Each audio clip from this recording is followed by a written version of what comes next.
ਸਾਰੇ ਭੈਣ ਭਰਾਵਾਂ ਨੂੰ ਜਾਣ ਸਿੱਕੀ ਮੈਂ ਪਾਸਟਰ ਮਨਜੀਤ ਤੁਹਾਡੇ ਲਈ ਸਟੋਰੀ ਲੈ ਕੇ ਆਈ ਹਾਂ। ਸਟੋਰੀ ਦਾ ਟਾਈਟਲ ਆ ਬੁਰਾਈ ਨੂੰ ਭਲਾਈ ਦੇ ਨਾਲ ਜਿੱਤ ਲਓ। ਬੁਰਾਈ ਨੂੰ ਭਲਾਈ ਦੇ ਨਾਲ ਜਿੱਤ ਲਵੋ। ਸੋ ਸਟੋਰੀ ਵੱਲ ਚੱਲਦੇ ਆ। ਸਟੋਰੀ ਇਸ ਤਰ੍ਹਾਂ ਆ ਕਿ ਦੋ ਭਰਾ ਆ। ਵੱਡਾ ਭਰਾ ਜਿਹੜਾ ਉਹ ਅਮੀਰ ਆ, ਬਹੁਤ ਰਿਚ ਆ, ਅੱਛਾ ਕਾਰੋਬਾਰ ਆ। ਪਰ ਜਿਹੜਾ ਛੋਟਾ ਭਰਾ ਆ ਉਹ ਗਰੀਬ ਆ। अपना मेहनत मजदूरी करके अपना पेट भरदा आ, अपने परिवार की टेक केयर करता है। गरीब आ हो, मेहनत मजदूरी करता आ। पर एक दिन की होया, एक दिन दोहां भरावां दे विच बहस होण लग पई। जदों दोहां भरावां दे विच बहस होण लग पई तां वड्डा भरा कहंदा कि भले दा भला जिहड़ा आ ओह नहीं कर सकदे हैगे, भले दा भला नहीं हुंदा। जिन्ना मर्जी भला कर लईए भला नहीं हुंदा हैगा। ते अज दी दुनिया विच भले मनुख नूं भीख भी नहीं मिलदी। इसलिए दूजे दा चाहे बुरा ही क्यों ना होवे, पहला अपने आप भले लिए सोचना चाहिए। कहना पहले सानू अपना सोचना चाहिए आ कि नहीं कि असीं दूसरिਆਂ ਦਾ भला करिए, पहले सानू अपने आप ਦਾ देखना चाहिए है। पर ਜਿਹੜਾ छोटा भरा आ कहना वीर जी इस तरह नहीं, भरा जी इस तरह नहीं गा, दूजे ਨੂੰ कष्ट दे के सानू अपना भला नहीं करना चाहिए हैगा। ਤੇ ਉਹ ਜਿਹੜਾ ਆ ਉਹਨਾਂ ਦੀ ਆਪਸ ਵਿੱਚ ਹੀ ਬਹਿਸ ਹੋਣ ਲੱਗ ਪੈਂਦੀ ਆ। ਜਦੋਂ ਬਹਿਸ ਹੋਣ ਲੱਗ ਪੈਂਦੀ ਆ ਤਾਂ ਕਹਿੰਦਾ ਕਿ ਚਲੋ ਆਪਾਂ ਪਿੰਡ ਵਾਲਿਆਂ ਨੂੰ ਜਾ ਕੇ ਪੁੱਛੀਏ, ਪਿੰਡ ਵਾਲਿਆਂ ਦੀ ਸਲਾਹ ਲਈਏ ਕਿ ਕੀ ਗੱਲ ਹੈ। ਜੇ ਤੂੰ ਜਿੱਤ ਗਿਆ, ਵੱਡਾ ਭਰਾ ਕਹਿੰਦਾ ਜੇ ਤੂੰ ਜਿੱਤ ਗਿਆ ਤਾਂ ਜੋ ਧਨ ਦੌਲਤ ਆ ਮੇਰੇ ਕੋਲ ਇਹ ਸਾਰਾ ਤੇਰਾ ਹੋ ਜਾਊਗਾ, ਤੇ ਜੇ ਤੂੰ ਹਾਰ ਗਿਆ ਤਾਂ ਜੋ ਤੇਰੇ ਕੋਲ ਜੋ ਵੀ ਕੁਝ ਹੈਗਾ ਉਹ ਸਭ ਮੇਰਾ ਹੋ ਜਾਊਗਾ। ਛੋਟਾ ਭਰਾ ਕਹਿੰਦਾ ਚਲੋ ਠੀਕ ਆ। ਤੇ ਉਹ ਪਿੰਡ ਵਾਲਿਆਂ ਕੋਲ ਜਾਂਦੇ ਆ, ਇੱਕ ਕੋਲ ਜਾ, ਦੂਜੇ ਕੋਲ ਜਾ, ਸਾਰਿਆਂ ਨੂੰ ਜਦੋਂ ਜਾ ਕੇ ਪੁੱਛਦੇ ਆ ਕਿ ਵੀ ਕਹਿੰਦੇ ਆ ਕਿ ਅਸੀਂ ਇਸ ਗੱਲ ਦੇ ਵਿੱਚ ਬਹਿਸ ਸਾਡੀ ਚੱਲ ਰਹੀ ਆ। ਤਾਂ ਪਿੰਡ ਵਾਲੇ ਜੋ ਆ ਉਹ ਕਹਿੰਦੇ ਆ ਕਿ ਅੱਜ ਕੱਲ ਤਾਂ ਭਲਾਈ ਦਾ ਜ਼ਮਾਨਾ ਹੀ ਨਹੀਂ ਰਿਹਾ ਹੈਗਾ, ਅੱਜ ਕੱਲ ਤਾਂ ਭਲਾਈ ਦਾ ਕੋਈ ਵੀ ਜ਼ਮਾਨਾ ਨਹੀਂਗਾ। ਤੇ ਪਰ ਕੀ ਹੁੰਦਾ ਆ, ਅੱਜ ਤਾਂ ਭਲਾਈ ਕਰਨ ਦਾ ਸਮਾਂ ਹੀ ਨਹੀਂਗਾ, ਲੋਕ ਕਹਿੰਦੇ ਆ। ਪਰ ਕੀ ਹੁੰਦਾ ਆ, ਉਹਦਾ ਛੋਟਾ ਭਰਾ ਜਿਹੜਾ ਆ ਉਹ ਸ਼ਰਤ ਨੂੰ ਹਾਰ ਜਾਂਦਾ ਆ। ਜਦੋਂ ਹਾਰ ਜਾਂਦਾ, ਜੋ ਉਹਦੀ ਕੋਈ ਛੋਟੀ ਜਿਹੀ ਇੱਕ ਥੋੜੀ ਜਿਹੀ ਪ੍ਰੋਪਰਟੀ ਹੁੰਦੀ ਆ ਜਾਂ ਛੋਟਾ ਜਿਹਾ ਖੇਤ ਦਾ ਇੱਕ ਹੀ ਛੋਟਾ ਜਿਹਾ ਹਿੱਸਾ ਹੁੰਦਾ ਆ, ਉਹ ਹਾਰ ਜਾਂਦਾ ਆ। ਜਦੋਂ ਹਾਰ ਜਾਂਦਾ ਆ ਤੇ ਕੁਝ ਚਿਰਾਂ ਬਾਅਦ, ਗਰੀਬ ਹੁੰਦਾ ਆ ਉਹ ਕੁਝ ਚਿਰਾਂ ਬਾਅਦ ਕੀ ਹੁੰਦਾ ਆ, ਕੁਝ ਚਿਰਾਂ ਬਾਅਦ ਉਹਨਾਂ ਦੇ ਘਰ ਦੇ ਵਿੱਚੋਂ ਖਾਣਾ ਦਾਣਾ ਰਾਸ਼ਨ ਖਤਮ ਹੋ ਜਾਂਦਾ ਆ।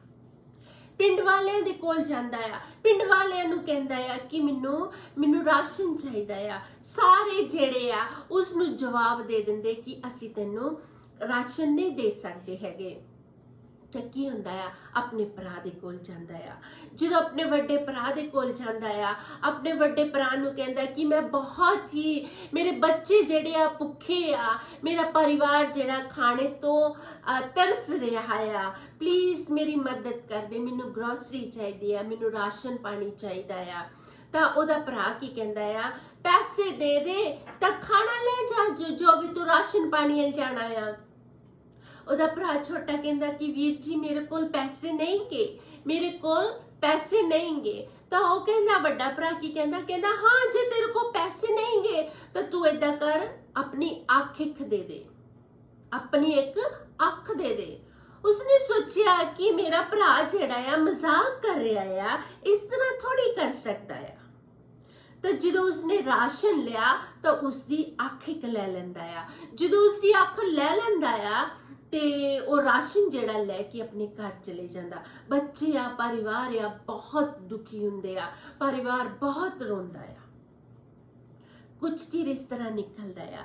ਜਦੋਂ ਕੁਝ ਚਿਰ ਇਸ ਤਰ੍ਹਾਂ ਨਿਕਲਦਾ ਆ, ਉਹ ਰਾਸ਼ਨ ਜਿਹੜਾ ਆ, ਗਰੋਸਰੀ ਜਿਹੜੀ ਉਹ ਖਤਮ ਹੋ ਜਾਂਦੀ ਆ। ਜਦੋਂ ਖਤਮ ਹੋ ਜਾਂਦੀ ਆ ਤਾਂ ਭਰਾ ਜਿਹੜਾ ਆ ਫਿਰ ਉਸਦੇ ਕੋਲ ਜਾਂਦਾ ਹੈ।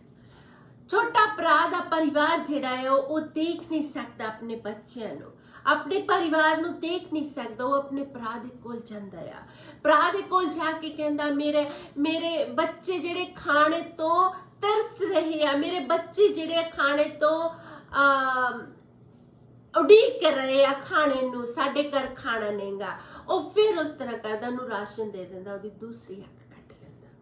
ਹੁਣ ਉਹ ਜਦੋਂ ਘਰ ਜਾਂਦਾ ਆ, ਬੱਚੇ ਜਿਹੜੇ ਆ ਰੋਂਦੇ ਆ, ਪਤਨੀ ਜਿਹੜੀ ਆ ਰੋਂਦੀ ਆ, ਕੀ ਕਰ ਸਕਦੀ, ਗਰੀਬੀ ਦੇ ਵਿੱਚ ਆ। ਆਪਣੇ ਪਰਿਵਾਰ ਲਈ ਉਹਨੇ ਇਸ ਤਰ੍ਹਾਂ ਕੀਤਾ। ਕੁਝ ਚਿਰਾਂ ਬਾਅਦ ਆਪਣੀ ਔਰਤ ਨੂੰ ਕਹਿੰਦਾ ਆ, ਆਪਣੀ ਵਾਈਫ ਨੂੰ ਕਹਿੰਦਾ ਆ ਕਿ ਤੂੰ ਇਸ ਤਰ੍ਹਾਂ ਕਰ ਕਿ ਮੈਨੂੰ ਇੱਕ ਰਸਤੇ ਦੇ ਉੱਤੇ ਛੱਡਿਆ ਕਰ, ਮੈਂ ਉੱਥੇ ਭੀਖ ਮੰਗਿਆ ਕਰੂੰਗਾ, ਆਪਣਾ ਰੋਜ਼ ਹੀ ਰੋਜ਼ ਗੁਜ਼ਾਰਾ ਹੋ ਜਾਇਆ ਕਰੇਗਾ। ਤੇ ਉਹ ਉਹਨੂੰ ਇਸ ਤਰ੍ਹਾਂ ਸੜਕ ਦੇ ਕਿਨਾਰੇ ਬਿਠਾਏ ਆਉਂਦੇ ਹੁੰਦੇ ਸੀ। ਜਦੋਂ ਬਿਠਾਏ ਆਉਂਦੇ ਹੁੰਦੇ ਸੀ, ਕੋਈ ਵੀ ਲੋਕੀ ਉਤੋਂ ਲੰਘਦਾ ਸੀ, ਉਸਨੂੰ ਪੈਸੇ ਦੇ ਜਾਂਦੇ ਸੀ। ਉਹਨਾਂ ਦਾ ਗੁਜ਼ਾਰਾ ਇਸ ਤਰ੍ਹਾਂ ਚੱਲਣ ਲੱਗ ਪਿਆ।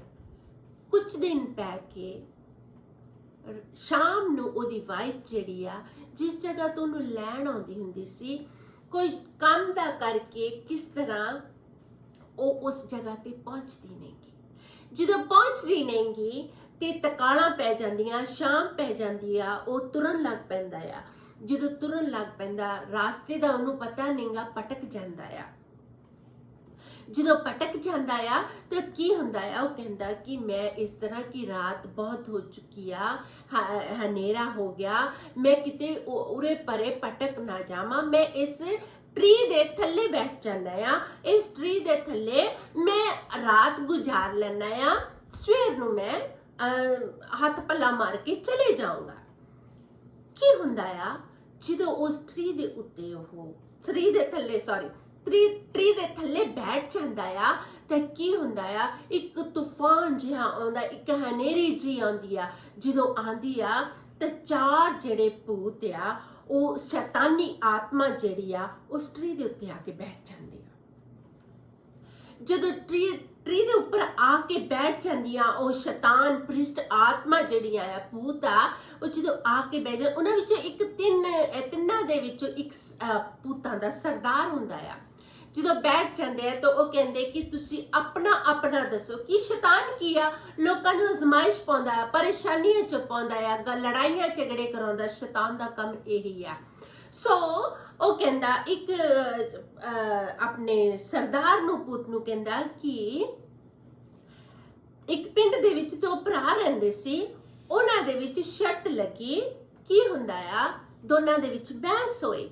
ਦੋਨਾਂ ਦੇ ਵਿੱਚ ਜਦੋਂ ਬਹਿਸ ਹੋਈ, ਵੱਡੇ ਭਰਾ ਨੇ ਛੋਟੇ ਭਰਾ ਦੀਆਂ ਅੱਖਾਂ ਕੱਟ ਲਈਆਂ। ਜੋ ਉਹਦਾ ਸਰਦਾਰ ਹੁੰਦਾ, ਉਹ ਕਹਿੰਦਾ ਸ਼ਾਬਾਸ਼, ਤੂੰ ਇਹ ਪਸਾਦ ਕਰਕੇ ਬਹੁਤ ਚੰਗਾ ਕੀਤਾ। ਕਹਿੰਦਾ ਉਹਨੂੰ ਕੀ ਪਤਾ ਕਿ ਇਸ ਟਰੀ ਦੇ ਥੱਲੇ ਜੋ ਤਰੇਲ ਆ, ਜੇ ਉਹ ਅੱਖਾਂ ਦੇ ਉੱਤੇ ਲਾਵੇ ਤਾਂ ਉਹਨੂੰ ਅੱਖਾਂ ਮਿਲ ਸਕਦੀਆਂ ਆ। ਸੋ ਦੂਸਰਾ ਡੈਵਲ ਆ, ਜਿਹੜਾ ਸ਼ੈਤਾਨ ਆ, ਜਿਹੜਾ ਭੂਤ ਆ, ਉਹ ਕਹਿੰਦਾ ਸਰਦਾਰ ਜੀ ਕਿਉਂਕਿ ਉਹ ਭੂਤਾਂ ਦੇ ਸਰਦਾਰ ਆ।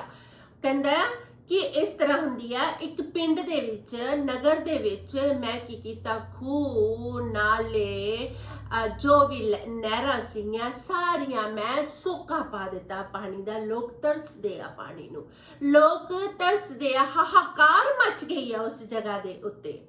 ਉਹ ਕਹਿੰਦਾ ਗੁੱਡ, ਤੂੰ ਬਹੁਤ ਚੰਗਾ ਕੀਤਾ। ਲੋਕ ਇਸੇ ਤਰ੍ਹਾਂ ਤੜਫਣ, ਪਾਣੀ ਤੋਂ ਬਿਲਕਣ, ਪਿਆਸੇ ਰਹਿਣ। ਤੇ ਉਹ ਕਹਿੰਦਾ ਕਿ ਲੋਕਾਂ ਨੂੰ ਕੀ ਪਤਾ ਕਿ ਉਸ ਸ਼ਹਿਰ ਦੇ ਵਿੱਚ 7 ਤਹਿਆਂ ਜੇ ਮਿੱਟੀ ਦੀਆਂ ਪੁੱਟਣ ਤਾਂ ਉਸ ਵਿੱਚੋਂ ਪਾਣੀ ਵਗ ਸਕਦਾ ਆ। ਸੋ ਤੀਸਰਾ ਕਹਿੰਦਾ ਕਿ ਇਸ ਤਰ੍ਹਾਂ ਆ ਕਿ ਰਾਜੇ ਦੀ ਕੁੜੀ ਦੀ ਸ਼ਾਦੀ ਸੀ, ਪਰ ਕੀ ਹੁੰਦਾ ਆ, ਮੈਂ ਉਸਨੂੰ ਗੁੰਗੀ ਕਰ ਦਿੱਤਾ ਆ। ਹੁਣ ਰਾਜ ਮਹਿਲ ਦੇ ਵਿੱਚ ਮਾਤਮ ਛਾਇਆ ਹੋਇਆ ਆ, ਸੋਗ ਮਨਾ ਰਹੇ ਆ ਕਿ ਮੇਰੀ ਰਾਜੇ ਦੀ ਬੱਚੀ ਦੀ ਆਵਾਜ਼ ਚਲੀ ਗਈ ਆ। ਜੋ ਚੌਥਾ ਹੁੰਦਾ ਉਹਨਾਂ ਦਾ, ਉਹ ਕਹਿੰਦਾ ਬਹੁਤ ਚੰਗਾ, ਬਹੁਤ ਹੀ ਚੰਗਾ ਕੀਤਾ। ਸੋ ਕਹਿੰਦਾ ਉਹਨੂੰ ਕੀ ਪਤਾ ਕਿ ਇਸ ਟਰੀ ਦੀ ਬੇਲ ਨੂੰ ਜੇ ਉਹ ਪੀ ਕੇ ਉਹਨੂੰ ਪਿਲਾਉਣ ਤਾਂ ਕੁੜੀ ਦੀਆਂ ਅੱਖਾਂ, ਰਾਜੇ ਦੀਆਂ ਕੁੜੀ ਦੀਆਂ ਜ਼ੁਬਾਨ ਖੁੱਲ ਸਕਦੀ ਆ। ਸੋ ਉਹ ਚਾਰੇ ਜਣੇ ਗੱਲਾਂ ਕਰਕੇ ਕਹਿੰਦੇ ਆ ਚਲੋ ਫਿਰ ਆਪਾਂ 1 ਮਹੀਨੇ ਬਾਅਦ ਮਿਲਾਂਗੇ, ਹੁਣ ਆਪਾਂ ਚਲੀਏ, ਫਿਰ 1 ਮਹੀਨੇ ਬਾਅਦ ਇਸੇ ਜਗ੍ਹਾ ਤੇ ਇਕੱਠੇ ਹੋਵਾਂਗੇ। ਉਹ ਚਲੇ ਗਏ, ਸਵੇਰਾ ਹੋ ਗਿਆ। ਉਹ ਜੋ ਛੋਟਾ ਭਰਾ ਸੀ ਉਹਨੇ ਤਰੇਲ ਦੀਆਂ ਬੂੰਦਾਂ ਆਪਣੇ ਅੱਖਾਂ ਤੇ ਲਾਈਆਂ ਔਰ ਅੱਖਾਂ ਜਿਹੜੀਆਂ ਆ ਉਹਦੀਆਂ ਉਹਨੂੰ ਦਿਸਣ ਲੱਗ ਪਿਆ, ਉਹਦੀ ਰੌਸ਼ਨੀ ਆ ਗਈ। ਬਹੁਤ ਖੁਸ਼ ਹੁੰਦਾ ਆ। ਜਦੋਂ ਬਹੁਤ ਖੁਸ਼ ਹੁੰਦਾ ਹੈ ਉਸ ਟਰੀ ਦੀ ਸ਼ਾਖ ਨੂੰ ਕੱਟਦਾ ਆ। ਉਹਦੀ ਟਰੀ ਦੀ ਸ਼ਾਖ ਨੂੰ ਜਦੋਂ ਉਹਨੂੰ ਲੈ ਕੇ ਜਾਂਦਾ ਆ, ਉਹਨੂੰ ਕੱਟ ਕੇ ਲੈ ਜਾਂਦਾ ਆ। ਜਦੋਂ ਲੈ ਜਾਂਦਾ ਆ ਘਰ, ਜਦੋਂ ਘਰ ਪਹੁੰਚਦਾ ਆ ਤਾਂ ਕੀ ਦੇਖਦੇ ਆ, ਉਹਦੇ ਬੱਚੇ, ਉਹਦੀ ਵਾਈਫ ਬੜੇ ਖੁਸ਼ ਹੁੰਦੇ ਆ ਕਿ ਇਹਦੀਆਂ ਅੱਖਾਂ ਆ ਗਈਆਂ। ਉਹ ਕਹਿੰਦਾ ਕਿ ਮੈਂ ਉਸ ਨਗਰ ਦੇ ਵਿੱਚ, ਉਸ ਪਿੰਡ ਦੇ ਵਿੱਚ ਜਾਣਾ ਆ ਜਿੱਥੇ ਪਾਣੀ ਜਿਹੜਾ ਲੋਕ ਤਰਸਦੇ ਆ। ਸੋਕਾ ਪੈ ਗਿਆ, ਖੂਹਾਂ ਦੇ ਖੂਹ ਸੁੱਕ ਗਏ ਆ, ਨਹਿਰਾਂ ਸੁੱਕ ਗਈਆਂ। ਉਹ ਉਸ ਸ਼ਹਿਰ ਦੇ ਵਿੱਚ, ਉਸ ਪਿੰਡ ਦੇ ਵਿੱਚ ਜਦੋਂ ਜਾਂਦਾ ਆ ਤੇ ਕੀ ਹੁੰਦਾ ਆ, ਜਿੱਥੇ ਉਹਨੇ ਕਿਹਾ ਹੁੰਦਾ ਕਿ 7 ਤਹਿਾਂ ਮਿੱਟੀ ਦੀਆਂ ਪੁੱਟਣਗੇ ਤਾਂ ਉੱਥੋਂ ਪਾਣੀ ਵਗ ਜਾਊਗਾ। ਤੇ ਕੀ ਹੁੰਦਾ ਆ, ਉਹ ਸੱਚਮੁੱਚ ਜਦੋਂ 7 ਤਹਿਾਂ ਪਾਣੀ ਦੀਆਂ 7 ਪੁੱਟਦੇ ਆ ਤਾਂ ਪਾਣੀ ਨਿਕਲਣ ਲੱਗ ਪੈਂਦਾ ਆ। ਪੂਰਾ ਸ਼ਹਿਰ ਜਿਹੜਾ ਆ ਖੁਸ਼ ਹੋ ਜਾਂਦਾ ਆ। ਪੂਰਾ ਸ਼ਹਿਰ ਜਿਹੜਾ ਆ ਖੁਸ਼ਹਾਲੀ ਆ ਜਾਂਦੀ ਆ, ਕਿਉਂਕਿ ਪਾਣੀ ਦਾ ਕਰਕੇ ਬਹੁਤ ਦੁਖੀ ਹੋਏ ਸੀ। ਉੱਥੇ ਦਾ ਜਿਹੜਾ ਰਾਜਾ ਸੀ, ਉੱਥੇ ਦਾ ਜਿਹੜਾ ਮੇਨ ਪਰਸਨ ਸੀਗਾ, ਉਹਨੇ ਉਸਨੂੰ ਬਹੁਤ ਸਾਰਾ ਧਨ ਦਿੱਤਾ। ਜਦੋਂ ਧਨ ਦੌਲਤ ਦਿੱਤਾ, ਉਹ ਰਾਜ ਮਹਿਲ ਦੇ ਵਿੱਚ ਜਾਂਦਾ ਆ। ਜਦੋਂ ਰਾਜੇ ਦੇ ਕੋਲ ਜਾਂਦਾ ਆ, ਫਿਰ ਰਾਜੇ ਦੇ ਕੋਲ ਜਾ ਕੇ ਤਾਂ ਕਹਿੰਦਾ ਕਿ ਮੈਨੂੰ ਪਤਾ ਲੱਗਾ ਆ ਕਿ ਤੁਹਾਡੀ ਬੇਟੀ ਜਿਹੜੀ ਆ ਉਹ ਬੋਲ ਨਹੀਂ ਸਕਦੀ ਹੈਗੀ। ਤੁਹਾਡੀ ਬੇਟੀ ਜਿਹੜੀ ਆ ਉਹ ਗੂੰਗੀ ਹੋ ਗਈ ਆ, ਮੈਂ ਉਸਨੂੰ ਚੰਗਾ ਕਰ ਸਕਦਾ ਆ। ਉਹ ਜੋ ਉਸ ਦਰਖਤ ਦੀ ਸ਼ਾਖ ਲਿਆਂਦੀ ਹੁੰਦੀ ਆ, ਉਹ ਟਹਿਣੀ, ਉਹ ਵੇਲ ਜਿਹੜੀ ਲਿਆਂਦੀ ਹੁੰਦੀ ਆ, ਉਹ ਉਹਨੂੰ ਪੀ ਕੇ ਰਾਜੇ ਦੀ ਬੇਟੀ ਨੂੰ ਪਿਲਾ ਦਿੰਦਾ ਆ। ਜਦੋਂ ਰਾਜੇ ਦੀ ਬੇਟੀ ਨੂੰ ਪਿਲਾ ਦਿੰਦਾ ਆ ਤਾਂ ਉਸਦੀ ਆਵਾਜ਼ ਜਿਹੜੀ ਆ ਉਹ ਆ ਜਾਂਦੀ ਆ। ਰਾਜਾ ਬੇਹੱਦ ਖੁਸ਼ ਹੁੰਦਾ ਆ। ਰਾਜਾ ਉਸਨੂੰ ਰੱਥ ਦਿੰਦਾ ਆ, ਉਸਨੂੰ ਰਹਿਣ ਦੇ ਲਈ ਬਹੁਤ ਹੀ ਸੁੰਦਰ ਕਰ ਦਿੰਦਾ ਆ। ਕੀ ਹੁੰਦਾ ਆ, ਜਦੋਂ ਉਹਦੇ ਭਰਾ ਨੂੰ ਪਤਾ ਲੱਗਦਾ ਆ ਕਿ ਮੇਰੇ ਭਰਾ ਦੇ ਕੋਲ ਤਾਂ ਬਹੁਤ ਧਨ ਦੌਲਤ ਹੋ ਗਿਆ ਆ, ਰੱਥ ਆ, ਸੋਨੇ ਦੇ ਵਿੱਚ ਲੱਦਿਆ ਹੋਇਆ, ਅੱਛਾ ਕਾਰੋਬਾਰ ਆ, ਮਿਲ ਗਿਆ ਆ। ਆਪਣੇ ਭਰਾ ਦੇ ਕੋਲ ਆਉਂਦਾ, ਜਿਲਸ ਨਾਲ ਭਰਿਆ ਹੋਇਆ ਆ, ਜਿਲਸ ਦੇ ਨਾਲ ਭਰਿਆ ਹੋਇਆ। ਆਣ ਕੇ ਕੀ ਕਹਿੰਦਾ ਆ, ਮੈਨੂੰ ਮਾਫ ਕਰ ਦੇ, ਮੇਰੇ ਕੋਲ ਗਲਤੀ ਹੋ ਗਈ। ਪਰ ਇਨਸਾਈਡ ਜਿਹੜਾ ਉਹਦਾ ਅੰਦਰਲੀ ਜਿਹੜੀ ਭਾਵਨਾ ਆ ਉਹ ਜਿਲਸ ਦੇ ਨਾਲ ਭਰੀ ਹੋਈ ਆ। ਕਿਉਂਕਿ ਉਹਨੇ ਪੁੱਛਣਾ ਆ ਕਿ ਇਹ ਤੂੰ ਕਿਸ ਤਰ੍ਹਾਂ ਇਹ ਚੀਜ਼ਾਂ ਨੂੰ ਹਾਸਲ ਕੀਤਾ ਆ। ਕੀ ਹੁੰਦਾ ਆ, ਆਪਣੇ ਭਰਾ ਨੂੰ ਪੁੱਛਦਾ ਆ ਕਿ ਇਹ ਕਿਸ ਤਰ੍ਹਾਂ ਹੋਇਆ ਜੋ ਤੈਨੂੰ ਇੰਨੀਆਂ ਬਰਕਤਾਂ ਮਿਲੀਆਂ, ਇੰਨਾ ਧਨ ਦੌਲਤ, ਸੋਨਾ ਚਾਂਦੀ, ਕਾਰ, ਰੱਥ ਬਾਰ ਸਭ ਕੁਝ ਮਿਲਿਆ। ਛੋਟਾ ਭਰਾ ਆ, ਉਹਨੂੰ ਤਰਸ ਉਹਦੇ ਤੇ ਆ ਜਾਂਦਾ। ਉਹਨੂੰ ਸਾਰੀ ਸਟੋਰੀ ਦੱਸ ਦਿੰਦਾ ਆ। ਜਦੋਂ ਸਾਰੀ ਸਟੋਰੀ ਦੱਸ ਦਿੰਦਾ ਆ ਕਿ ਮੈਂ ਏਦਾਂ ਕਰਕੇ ਜੰਗਲ ਵਿੱਚ ਗਿਆ, ਜੰਗਲ ਦੇ ਵਿੱਚ ਇੱਕ ਟਰੀ ਸੀਗਾ, ਉਹਦੀ ਟਰੀ ਦੇ ਥੱਲੇ ਬੈਠ ਗਿਆ। ਭੂਤ ਆਏ, ਭੂਤ ਨੇ ਦੱਸਿਆ ਕਿ ਅਸੀਂ ਪਰੇਸ਼ਾਨ ਲੋਕਾਂ ਨੂੰ ਕੀਤਾ, ਟੈਨਸ਼ਨਾਂ ਪਾਈਆਂ, ਪਰ ਉਹਨਾਂ ਨੇ ਨਾਲ ਉਹ ਕਲੂ ਦਿੰਦੇ ਗਏ, ਨਾਲ ਦੱਸਦੇ ਰਹੇ ਕਿ ਜੇ ਉਹ ਏਦਾਂ ਕਰਨ ਤਾਂ ਇਸ ਤਰ੍ਹਾਂ ਹੋ ਸਕਦੀ ਹੈ। ਉਹਦਾ ਭਰਾ ਜਿਹੜਾ ਆ ਉਹ ਵੀ ਚਲੇ ਜਾਂਦਾ ਆ। ਜਦੋਂ ਚਲੇ ਜਾਂਦਾ ਹੈ ਉਸ ਤਰੀ ਦੇ, ਤਾਂ ਉਹੀ ਸਮਾਂ ਹੁੰਦਾ ਆ ਉਹਨਾਂ ਦੇ ਮਿਲਣ ਦਾ। ਜਦੋਂ ਮਿਲਣ ਦਾ ਸਮਾਂ, ਤੂਫਾਨ ਜਿਹਾ ਆਉਂਦਾ, ਹਨੇਰੀ ਜਿਹੀ ਆਉਂਦੀ ਆ, ਜਦੋਂ ਆਂਦੀ ਆ ਤਾਂ ਉਹ ਇਕੱਠੇ ਹੁੰਦੇ ਆ। ਜਦੋਂ ਇਕੱਠੇ ਹੁੰਦੇ ਆ ਤਾਂ ਉਹ ਕਹਿੰਦੇ ਕਿ ਇਹ ਤਾਂ ਮਿਹਨਤ ਤੇ ਜੋ ਅਸੀਂ ਫਸਾਦ ਦੰਗੇ ਕਰਵਾਏ ਸੀ ਉਹਨਾਂ ਤੇ ਪਾਣੀ ਫਿਰ ਗਿਆ ਆ। ਸਾਡੀਆਂ ਗੱਲਾਂ ਜਿਹੜੀਆਂ ਲੀਕ ਆਊਟ ਹੋਣ ਲੱਗ ਪਈਆਂ, ਸਾਡੀਆਂ ਗੱਲਾਂ ਕਿਸੇ ਨੂੰ ਪਤਾ ਲੱਗ ਗਈਆਂ। ਚਲੋ ਦੇਖੀਏ ਕੌਣ ਆ ਜਿਸਨੇ ਸਾਡੀਆਂ ਗੱਲਾਂ ਦਾ ਲੀਕ ਆਊਟ ਕੀਤੀ ਆ। ਜਦੋਂ ਟਰੀ ਤੋਂ ਥੱਲੇ ਦੇਖਦੇ ਆ ਤਾਂ ਉਹ ਇਨਸਾਨ ਬੈਠਾ ਹੁੰਦਾ, ਉਹਦਾ ਵੱਡਾ ਭਰਾ। ਜਦੋਂ ਵੱਡਾ ਭਰਾ ਬੈਠਾ ਹੁੰਦਾ ਆ, ਉਹਨਾਂ ਨੂੰ ਗੁੱਸਾ ਆਉਂਦਾ, ਉਹ ਉਸ ਵੱਡੇ ਭਰਾ ਦਾ ਗਲਾ ਦਬੋਚ ਲੈਂਦੇ ਆ ਔਰ ਉਹਨੂੰ ਮਾਰ ਦਿੰਦੇ ਆ। ਇਸ ਕਹਾਣੀ ਤੋਂ ਸਾਨੂੰ ਕੀ ਸਿੱਖਿਆ ਮਿਲਦੀ ਆ? ਇਸ ਕਹਾਣੀ ਤੋਂ ਸਾਨੂੰ ਕੀ ਪਤਾ ਚੱਲਦਾ ਆ ਕਿ ਭਲਾ ਕਰਨ ਵਾਲੇ ਨਾਲ ਭਲਾ ਹੀ ਹੁੰਦਾ ਆ। ਭਲਾ ਕਰਨ ਵਾਲੇ ਨਾਲ ਭਲਾ ਹੀ ਹੁੰਦਾ ਹੈ ਤੇ ਬੁਰਾ ਕਰਨ ਵਾਲੇ ਨਾਲ ਬੁਰਾ ਹੀ ਹੁੰਦਾ ਹੈ। ਇਸ ਕਹਾਣੀ 'ਚ ਸਾਨੂੰ ਇਹ ਪਤਾ ਲੱਗਦਾ ਹੈ ਇਨਸਾਨ ਨੂੰ ਪਰਮੇਸ਼ਰ ਨੇ ਬਰਕਤਾਂ ਦੇ ਵਿੱਚ ਰਹਿਣ ਦਿੱਤਾ ਹੋਇਆ। ਉਹ ਇਨਸਾਨ ਨੂੰ ਪਰਮੇਸ਼ਰ ਨੇ ਬਰਕਤਾਂ ਦਿੱਤੀਆਂ ਹੋਈਆਂ ਕਿ ਉਹ ਖੁਸ਼ ਰਹੇ। ਜੋ ਵੀ ਪਰਮੇਸ਼ਰ ਨੇ ਦਿੱਤਾ ਆ ਉਸ ਵਿੱਚ ਸੰਤੁਸ਼ਟ ਰਹਿਣ, ਉਸ ਵਿੱਚ ਖੁਸ਼ ਰਹਿਣ ਤੇ ਖੁਸ਼ ਰਹਿਣਾ ਚਾਹੀਦਾ ਵੀ ਆ ਜਿਸ ਹਾਲ ਵਿੱਚ ਵੀ ਅਸੀਂ ਹੋਈਏ। ਜਿਹੜਾ ਲਾਲਚ ਕਰਦਾ ਹੈ ਉਸ ਦਾ ਹਾਲ ਉਸ ਵੱਡੇ ਭਰਾ ਵਰਗਾ ਹੀ ਹੁੰਦਾ ਆ ਜੋ ਲਾਲਚ ਕਰਦਾ ਆ। ਜਿਸ ਤਰ੍ਹਾਂ ਜ਼ਬੂਰ ਦੇ ਵਿੱਚ 18 ਦੇ ਵਿੱਚ 25 ਦੇ ਵਿੱਚ ਲਿਆ, ਦਇਆਵਾਨ ਲਈ ਤੂੰ ਆਪਣੇ ਆਪ ਨੂੰ ਦਇਆਵਾਨ ਦਿਖਾਏਂਗਾ।